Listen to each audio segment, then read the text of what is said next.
Item ಯಾವುದೇ ಇರಲಿ try ಮಾಡಿ ಆಚಿ ಚಿಕನ್ ಮಸಾಲಾ. ರಾಜ್ಯ ಕಾಂಗ್ರೆಸ್ ನಲ್ಲಿ ಆಗ್ತಾ ಇರೋ ಸೆನ್ಸೇಷನಲ್ ಅಪ್ಡೇಟ್ ನ್ಯೂಸ್ ಅನ್ನ ನಿಮ್ ಗಮನಕ್ಕೆ ಈಗ ತರ್ತಾ ಹೋಗ್ತೀವಿ. ನೋಡಿ, ಈಗ ದಲಿತ ಸಿಎಂ ಕೂಗು ಮತ್ತೆ ರಾಜ್ಯದಲ್ಲಿ ಪ್ರಸ್ತಾಪ ಆಗ್ತಾ ಇದೆ. ಈಗ ದಲಿತ ನಾಯಕರುಗಳೆಲ್ಲರೂ ಕೂಡ, ದಲಿತ ಸಮುದಾಯದ ನಾಯಕರುಗಳೆಲ್ಲರೂ ಕೂಡ ಒಂದ್ ಕಡೆ ಸಮಾಗಮ ಆಗಿದ್ದಾರೆ. ರಾಜ್ಯ ಪಾಲಿಟಿಕ್ಸ್ ನ ಮತ್ತೊಂದು ಬಿಗ್ ಎಕ್ಸ್ಕ್ಲೂಸಿವ್ ಇದೆ.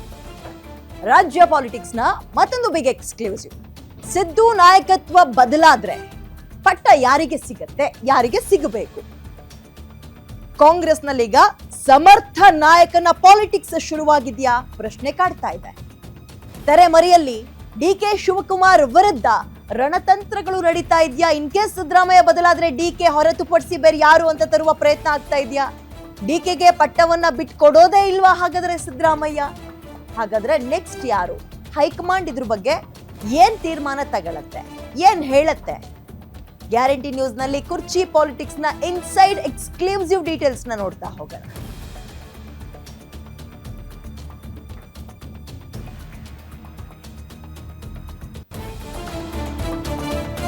ಕಾಂಗ್ರೆಸ್ ನಲ್ಲೀಗ ಎರಡು ಶಕ್ತಿ ಕೇಂದ್ರಗಳನ್ನು ಗಮನಿಸಬಹುದು. ಒಂದು ಸಿದ್ದರಾಮಯ್ಯ ಬಣ, ಮತ್ತೊಂದು ಡಿಕೆ ಶಿವಕುಮಾರ್ ಬಣ ಅಲ್ವಾ? ಸಿಎಂ ಸಿದ್ದರಾಮಯ್ಯ ನಿವಾಸದಲ್ಲಿ ಈಗ ದಲಿತ ನಾಯಕರ ಸಮಾಗಮ ಆಗಿದೆ. ಕಾವೇರಿ ನಿವಾಸದಲ್ಲಿ ಹಿಂದುಳಿದ ಸಮುದಾಯದ ಸಚಿವರುಗಳು ಒಟ್ಟಿಗೆ ಸೇರಿದ್ದಾರೆ.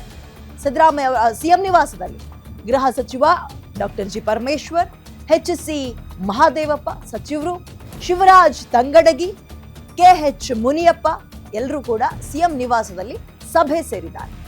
ರಾಜ್ಯದಲ್ಲಿ ದಲಿತ ಸಿಎಂ ಕೂಗು ಬೆನ್ನಲ್ಲೇ ಸಚಿವರಿಂದ ಆಗ್ತಾ ಇರುವ ಮೀಟಿಂಗ್ ಇದು.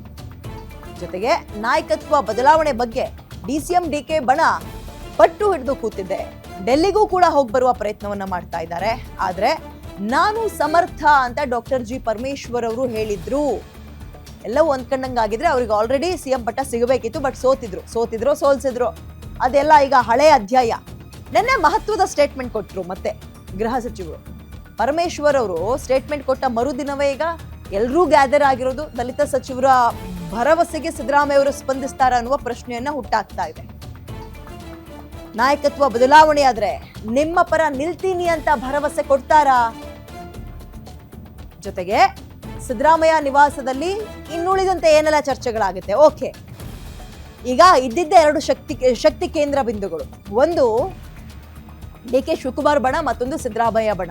ಸಿದ್ದರಾಮಯ್ಯ ಅವರು ಬಿಟ್ಟೇ ಕೊಡಲ್ಲ ಅನ್ನಲಾಗ್ತಾ ಇತ್ತು. ಇನ್ ಕೇಸ್ ಚೇಂಜ್ ಮಾಡಲೇಬೇಕು ಅಂತ ಅನಿವಾರ್ಯತೆ ಪರಿಸ್ಥಿತಿ ಬಂದೊದಗಿದ್ರೆ DK ಶಿವಕುಮಾರ್ ಅವರು ಇರೋದು. ಹಾಗಾದ್ರೆ ಗೃಹ ಸಚಿವ ಪರಮೇಶ್ವರ್ ಅವರ ನಿನ್ನೆಯ ಸ್ಟೇಟ್ಮೆಂಟ್ ಏನು? ಅದನ್ನ ಮೊದಲು ಕೇಳ್ತಾ ಹೋಗೋಣ.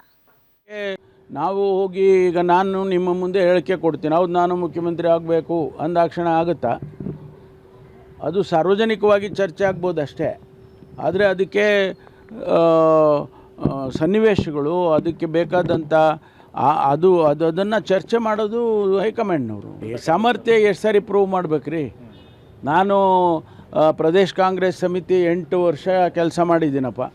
ಸಾಮರ್ಥ್ಯ ಇಲ್ಲದೆ ಕೆಲಸ ಮಾಡಿದ್ನಾ? 2 ಸಾರಿ ಪಕ್ಷಕ್ಕೆ ಅಧಿಕಾರಕ್ಕೆ ತಂದಿದ್ದೀನಿ.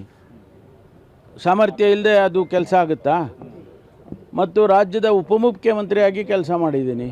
ಸಾಮರ್ಥ್ಯ ಇಲ್ಲದೆ ಉಪಮುಖ್ಯಮಂತ್ರಿ ಮಾಡೋಕ್ಕಾಗುತ್ತಾ? ಸೊ ಸಾಮರ್ಥ್ಯ ಬಗ್ಗೆ ನನ್ನ ವಿಷಯದಲ್ಲಿ ಯಾರೂ ಕೂಡ ಪ್ರಶ್ನೆ ಮಾಡುವಂಥದ್ದಿಲ್ಲ.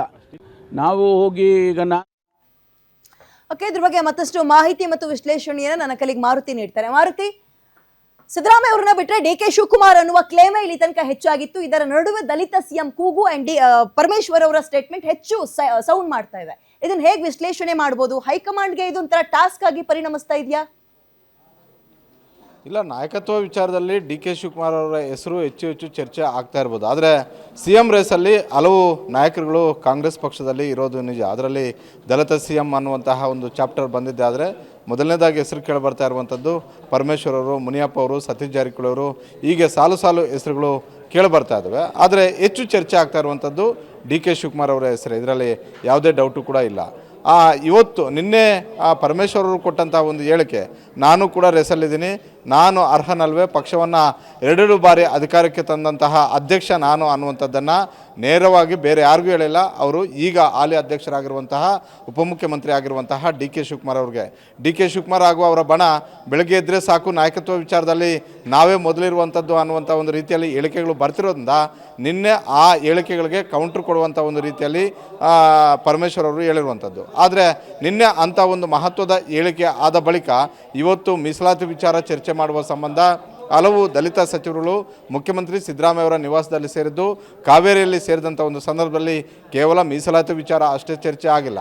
ರಾಜ್ಯದಲ್ಲಿ ಚರ್ಚೆ ಆಗ್ತಾ ಇರುವಂತಹ ನಾಯಕತ್ವ ವಿಚಾರ, ಒಂದು ವೇಳೆ ನಾಯಕತ್ವ ವಿಚಾರ ಬದಲಾವಣೆ ಮಾಡಿದ್ದೆ ಆದರೆ ದಲಿತ CM ವಿಚಾರವನ್ನು ಏನು ಇಷ್ಟು ದಿನಗಳ ಕಾಲ ಕೇವಲ ಚರ್ಚೆಗಷ್ಟೇ ಸೀಮಿತ ಮಾಡಿದರೆ ಅದಕ್ಕೆ ಇನ್ನು ಮುಂದೆ ಚರ್ಚೆಗಷ್ಟೇ ಸೀಮಿತ ಆಗಬಾರ್ದು, ನಮಗೂ ಕೂಡ ಅವಕಾಶ ಕೊಡಲೇಬೇಕು, ಇದರಲ್ಲಿ ಪ್ರಮುಖ ಪಾತ್ರ ನೀವು ವಹಿಸಬೇಕು ಅನ್ನುವಂಥ ಒಂದು ವಿಚಾರವನ್ನು ಮುಖ್ಯಮಂತ್ರಿ ಸಿದ್ದರಾಮಯ್ಯವರ ಮುಂದೆ ಹಲವು ದಲಿತ ಸಚಿವರುಗಳು ಇಟ್ಟಿದ್ದಾರೆ ಅನ್ನುವಂಥ ಒಂದು ಮಾಹಿತಿ ಗ್ಯಾರಂಟಿ ನ್ಯೂಸ್ಗೆ ಸಿಕ್ಕಿರುವಂಥದ್ದು. ಯಾಕಂತ ಹೇಳಿದ್ರೆ ಬಹುತೇಕ ಹಿರಿಯ ದಲಿತ ಸಚಿವರೆಲ್ಲರೂ ಕೂಡ ಇವತ್ತಿನ ಸಭೆಯಲ್ಲಿದ್ದರು. ಅದು ಮಹದೇವಪ್ಪ ಆಗಿರ್ಬೋದು, ಪರಮೇಶ್ವರ್ ಅವರಾಗಿರ್ಬೋದು, ತಂಗಡಗಿ ಆಗಿರ್ಬೋದು, KH ಮುನಿಯಪ್ಪ ಅವರಾಗಿರ್ಬೋದು, ಎಲ್ಲ ದಲಿತ ಕೋಟದಲ್ಲಿರುವಂತಹ ಘಟಾನುಘಟಿ ನಾಯಕಗಳೇ ಇವತ್ತು ಕಾವೇರಿಯಲ್ಲಿ ಇದ್ದಿದ್ದರಿಂದ ಸಹಜವಾಗಿ ವಿದ್ಯಾರ್ಥಿಗಳ ಸಂಘಟನೆ, ವಿದ್ಯಾರ್ಥಿಗಳು ಉದ್ಯೋಗಾಕಾಂಕ್ಷಿಗಳು ಮಾಡ್ತಿರುವಂಥ ಒಂದು ಒತ್ತಡ, ಒಳ ಮೀಸಲಾತಿ ಇರುವಂತಹ ಒಂದು ಸಮಸ್ಯೆಗಳು, ಈ ಸಮಸ್ಯೆಗಳನ್ನು ಆದಷ್ಟು ಶೀಘ್ರವಾಗಿ ಬಗೆಹರಿಸಬೇಕು ಅನ್ನುವಂಥ ಒಂದು ಮಾತುಕತೆ ಆಡಿದರೂ ಕೂಡ ಅದಾದ ಬಳಿಕ ಚರ್ಚೆ ಆಗಿರುವಂಥದ್ದು ಏನಂತ ಹೇಳಿದ್ರೆ ರಾಜ್ಯದಲ್ಲಿ ಆಗ್ತಾ ಇರುವಂತಹ ನಾಯಕತ್ವ ವಿಚಾರ, ದಲಿತ CM ಚರ್ಚೆ ವಿಚಾರ. ಒಂದು ವೇಳೆ ಅವಕಾಶ ಸಿಕ್ಕಿದೆ ಆದರೆ ನಮಗೆ ಈ ಬಾರಿ ಅವಕಾಶ ಮಾಡಿಕೊಡ್ಲೇಬೇಕು, ಅದರ ನೇತೃತ್ವವನ್ನು ನೀವು ವಹಿಸಬೇಕು ಅನ್ನುವಂಥ ಒಂದು ವಿಚಾರವನ್ನು ಮುಖ್ಯಮಂತ್ರಿ ಸಿದ್ದರಾಮಯ್ಯ ಅವರ ಮುಂದೆ ಇಟ್ಟರು ಅನ್ನುವಂಥ ಒಂದು ಮಾಹಿತಿ ಸಿಕ್ಕಿದೆ Vidya. Thank you Maruti details.